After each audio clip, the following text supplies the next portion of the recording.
Alors, dans le deuxième strophe du Grain de Sénévé de Maître Eckhart, j'ai oublié de vous donner la traduction française à la suite.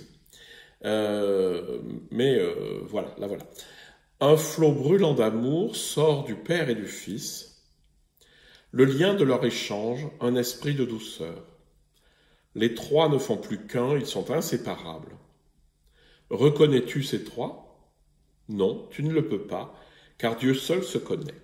Donc vous avez la même chose dit peut-être de manière plus claire en français, mais que de l'intérieur de Dieu jaillit quelque chose qui est la conscience de lui-même et qui sera la source de tout, et que en prenant conscience de lui, il devient aimant de lui-même puisqu'il est amour, et cet amour l'aime en retour, c'est-à-dire c'est un cycle de conscience échangée, comme un regard échangé entre deux personnes, et que le lien, c'est un esprit de douceur, c'est un adjectif qu'on attribue souvent à l'Esprit Saint.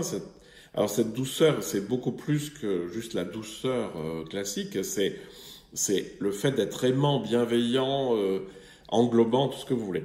Les trois ne font plus qu'un, ils sont inséparables, donc ça c'est l'idée que on a beau parler de Trinité, c'est pas trois objets différents, mais c'est vraiment une unité à l'intérieur de Dieu. Alors, à tous les petits malins qui vont me dire « il est vachement narcissique, Dieu ». Oui, bien sûr, si on voit ça au niveau psychologique, c'est narcissique, mais on est au niveau de l'être, on n'est pas au niveau de la psychologie. Si c'est l'ego qui se contemple dans le miroir, on est dans le cas de Narcisse, qui est plus, d'ailleurs, dans la mythologie, beaucoup plus profond que ce qu'on en a fait. Mais dans le cas de la conscience qui prend conscience d'elle-même et qui s'aime, c'est pas une histoire de narcissisme, c'est une histoire de spiritualité.